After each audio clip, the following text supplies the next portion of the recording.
ಈಗ ಬನ್ಸಿ ರವೆಯಲ್ಲಿ ಮಾಡಿರುವಂಥ ತರಕಾರಿ ಉಪ್ಪಿಟ್ಟು ರೆಡಿ ಇದೆ. ಒಂದ್ಸಲ ಟ್ರೈ ಮಾಡಿ ನೋಡಿ. ನಮಸ್ತೆ ಎಲ್ಲರಿಗೂ, ನಾನು ನಿಮ್ಮ ರತ್ನ. ಈ ದಿನ ನಾನು ನಿಮಗೆ ತರಕಾರಿ ಹಾಕಿ ಉಪ್ಪಿಟ್ಟು ಹೇಗೆ ಮಾಡೋದಂತ ತೋರಿಸ್ಕೊಡ್ತೀನಿ. ನಾನೀಗ 1 ಕಪ್ ಬನ್ಸಿ ರವೆ ತೊಗೊಂಡಿದ್ದೀನಿ, 1 ಕ್ಯಾರೆಟು, 1 ಆಲೂಗಡ್ಡೆ, 1 ಕಪ್ಪಷ್ಟು ಬಟಾಣಿ, 4-5 ಬೀನ್ಸು ಸಣ್ಣಗೆ ಹೆಚ್ಚಿಟ್ಕೊಂಡಿದ್ದೀನಿ, 6 ಹಸಿಮೆಣ್ಸಿನ್ಕಾಯಿ, 1 ತುಂಡು ಶುಂಠಿ, ಸ್ವಲ್ಪ ಕರಿಬೇವು, ಕೊತ್ತಂಬರಿ ಸೊಪ್ಪು, 1-2 ಈರುಳ್ಳಿ, ಅರ್ಧ ನಿಂಬೆಹಣ್ಣು. ರವೆ ನಾನು ಆಲ್ರೆಡಿ ಚೆನ್ನಾಗಿ ಕೆಂಪು ಹುರಿದಿಟ್ಕೊಂಡಿದ್ದೀನಿ, ಅದೇ ಹುರಿಯೋದು ಅಂತ ತೋರಿಸ್ಕೊಡ್ತೀನಿ. ರವೆನ ಹೀಗೆ ಎಣ್ಣೆ ಹಾಕ್ಕೊಂಡು ನೀಟಾಗಿ ಹುರ್ಕೋಬೇಕು, ತುಂಬ ಚೆನ್ನಾಗಿ ಹುರಿಬೇಕು. ತೋರಿಸ್ತೀನಿ ನಾನು ನಿಮಗೆ. ರವೆನ ನೀವೆಷ್ಟು ಚೆನ್ನಾಗಿ ಹುರಿತೀರೋ ಉಪ್ಪಿಟ್ಟು ಅಷ್ಟು ಚೆನ್ನಾಗಿ ಬರುತ್ತೆ. ಅಂತ ವಾಸನೆ ಬರಬೇಕು, ಕೆಂಪಾಳ ಹುರ್ಕೋಬೇಕು. ರವೆ ಹುರಿದಷ್ಟು ಉಪ್ಪಿಟ್ಟು ಚೆನ್ನಾಗಿರುತ್ತೆ. ಮತ್ತು ಮೀಡಿಯಮ್ ಫ್ಲೇಮಲ್ಲಿ ಇಟ್ಕೊಂಡು ಹುರಿರಿ.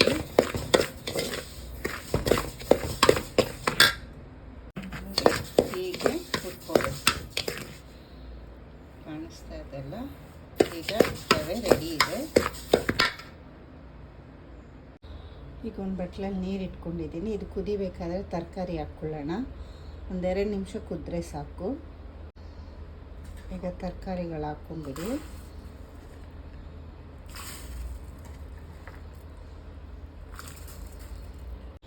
ಈಗ ಸ್ಟವ್ ಅಂಟಿಸ್ಕೊಂಡು ಬಾಣಲಿ ಇಟ್ಕೊಳ್ಳಿ. ಬಿಸಿ ಆದಮೇಲೆ 6 ಟೇಬಲ್ ಸ್ಪೂನಷ್ಟು ಎಣ್ಣೆ ಹಾಕ್ಕೊಳ್ಳಿ. ಎಣ್ಣೆ ಕಾಯೋಷ್ಟರಲ್ಲಿ ಹಸಿಮೆಣ್ಸಿನ್ಕಾಯಿ ಶುಂಠಿನ ಮಿಕ್ಸಿ ಜಾರಲ್ಲಿ ಜಸ್ಟು ತರಿಯಾಗಿ ಕ್ರಷ್ ಮಾಡ್ಕೊಂಡು ಬರ್ತೀನಿ. ಈಗ ಎಣ್ಣೆ ಕಾದಿದೆ, ಸಾಸಿವೆ ಹಾಕ್ಕೊಳ್ಳೋಣ, 1 ಸ್ಪೂನಷ್ಟು. ಕಡಲೆಬೇಳೆ ಜಾಸ್ತಿ ಇದ್ದಷ್ಟು ಅದು ಕಟ್ಟು ಅಂತ ಸಿಕ್ಕಿದ್ರೆ ಚೆನ್ನಾಗಿರುತ್ತೆ. ಮತ್ತು ಸ್ವಲ್ಪ ಉದ್ದಿನಬೇಳೆ ಇದೆಲ್ಲ ಸ್ವಲ್ಪ ಇದು ಕೆಂಪಗಾಗಲಿ.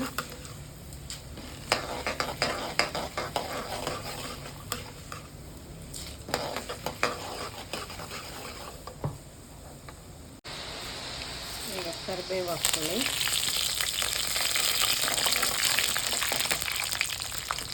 ಮತ್ತು ನೋಡಿ, ಶುಂಠಿ ಬೆಳ್ಳುಳ್ಳಿಲ್ಲ ಮುಂದೆ ಮಿಕ್ಸಿಗೆ ಹಾಕ್ಕೊಂಡು ಸರಿಯಾಗಿ ಕ್ರಷ್ ಮಾಡ್ಕೊಂಡು ಬಂದಿದ್ದೀನಿ. ಸ್ವಲ್ಪ ಇದೆ ಹುರ್ಕೊಳ್ಳಿ.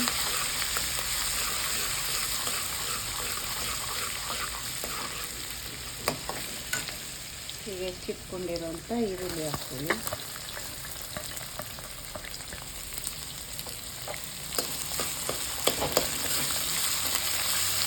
ಇದನ್ನು ಹುರ್ಕೊಳ್ಳಿ. ನೋಡಿ, ತರಕಾರಿ ಹಿಂಗೆ 1-2 ಕುದಿ ಬಂದಾಗ ಆಫ್ ಮಾಡ್ಕೊಂಬಿಡಿ. ಈರುಳ್ಳಿಗೆ ಒಂದು ಸ್ವಲ್ಪ ಉಪ್ಪು ಹಾಕ್ಕೊಳ್ಳಿ, ಆಗ ಬೇಗ ಫ್ರೈಯೂ ಆಗುತ್ತೆ ಮತ್ತು ಈರುಳ್ಳಿಗೆ ಉಪ್ಪಿಡ್ದಿರುತ್ತೆ. ಬೇಯಿಸಿರೋ ತರಕಾರಿನ ನೀರೆಲ್ಲ ಸೋಸ್ಕೊಂಡು ಬಂದಿದ್ದೀನಿ. ಈಗ ಇದನ್ನು ಹಾಕ್ಕೊಳ್ಳೋಣ.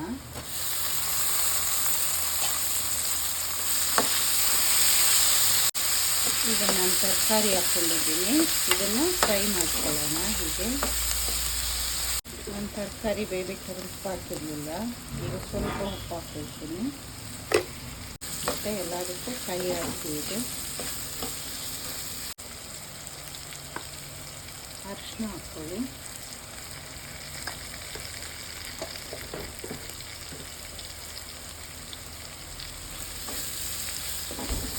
ಹುರಿದಿಟ್ಕೊಂಡಿದ್ದೆಲ್ಲ ರವೆ ಇದನ್ನು ಹಾಕ್ಕೊಳ್ಳೋಣ. ರವೆನೂ ಇದ್ರ ಜೊತೆಗೆ 1-2 ನಿಮಿಷ ಚೆನ್ನಾಗಿ ಹುರ್ಕೊಳ್ಳಿ. ನಾನು ಮಾಡೋ ಉಪ್ಪಿಟ್ಟಲ್ಲಿ ಇದೇ ಸ್ಪೆಷಲ್ಲು. ನಾನು ರವೆನೂ ಮತ್ತು ಹಿಂಗೆ ತರಕಾರಿ ಎಲ್ಲ ಹಾಕಿ ಹುರಿದುಕೊಂಡು ಆಮೇಲೆ ನೀರು ಹಾಕ್ತೀನಿ. ಸೊ ಆವಾಗ ಈ ಬೇಳೆಗಳು ಯಾವುದೂ ಮೆತ್ತಗಾಗಲ್ಲ, ಎಲ್ಲ ಕಟ್ಟುಮ್ ಅಂತ ಬಾಯಿಗೆ ಸಿಕ್ಕತ್ತೆ. ಮತ್ತು ನಾನು ಟೊಮೆಟೊ ಹಣ್ಣು ಹಾಕಲ್ಲ, ನಿಂಬೆಹಣ್ಣು ಹಾಕ್ತೀನಿ. ಈಗ ಹುರ್ಕೊಳ್ಳೋ ಟೈಮಲ್ಲಿ ಬಿಸಿನೀರು ಕಾಯಿಸ್ಕೊಂಡ್ರಣ. ಈ 1 ಬಟ್ಲು ರವೆಗೆ ನಾನು ಈಗ 2 ಬಟ್ಲು ನೀರು ಹಾಕ್ಕೊಳ್ತೀನಿ. ಆವಾಗಲೇ ಸ್ವಲ್ಪ ಉಪ್ಪು ಹಾಕಿದ್ವಿ, ಈಗಿನ ಸ್ವಲ್ಪ ಉಪ್ಪು ಹಾಕ್ಕೊಂಬಿಡೋಣ. ಒಂದು ಸಲ ಈರುಳ್ಳಿಗೆ ಹಾಕಿದ್ವಿ ಮತ್ತು ತರಕಾರಿಗೆ. ಈಗ ರವೆಗೆ ನಾನು 1 ಸ್ಪೂನ್ ಉಪ್ಪನ್ನ ಕಾಲು ಸ್ಪೂನಲ್ಲಿ 3 ಸಲ ಹಾಕ್ಕೊಂಡಿದ್ದೀನಿ. ಈಗ ಹೆಚ್ಚಿಟ್ಕೊಂಡಿರೋ ಕೊತ್ತಂಬರಿ ಸೊಪ್ಪು ಹಾಕ್ಕೊಂಡಿರೋಣ.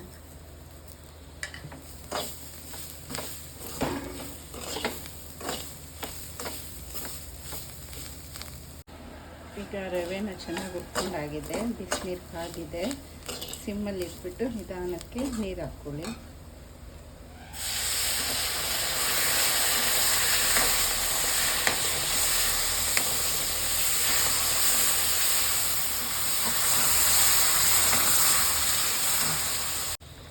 ಈಗ ಸ್ವಲ್ಪ ನಿಮಗೆ ಒಂದು ಹಿಂಡ್ಕೊಂಡ್ಬಿಡಿ. ಈಗೆಲ್ಲ ಮಿಕ್ಸ್ ಮಾಡ್ಕೊಳ್ಳಿ.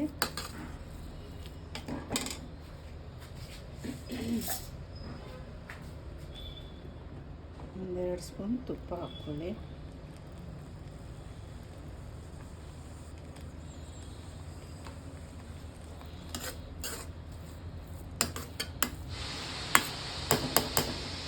ಈಗ ಒಂದು 5 ನಿಮಿಷ ರವೆ ಹರಳಕ್ಕೆ ಅಂದರೆ ಕುಕ್ ಆಗೋದಕ್ಕೆ ಬಿಟ್ಬಿಡೋಣ. ಸಿಮ್ಮಲ್ಲಿ ಇಟ್ಕೊಳ್ಳಿ. ಒಂದು 5 ನಿಮಿಷದವರೆಗೂ ಪ್ಲೇಟ್ ಮುಚ್ಚಿರಿ.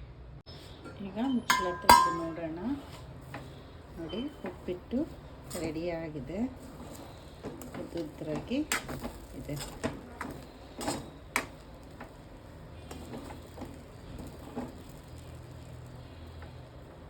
ತರಕಾರಿ ಉಪ್ಪಿಟ್ಟು ರೆಡಿ. ಈಗ ತರಕಾರಿ ಉಪ್ಪಿಟ್ಟು ರೆಡಿ ಇದೆ.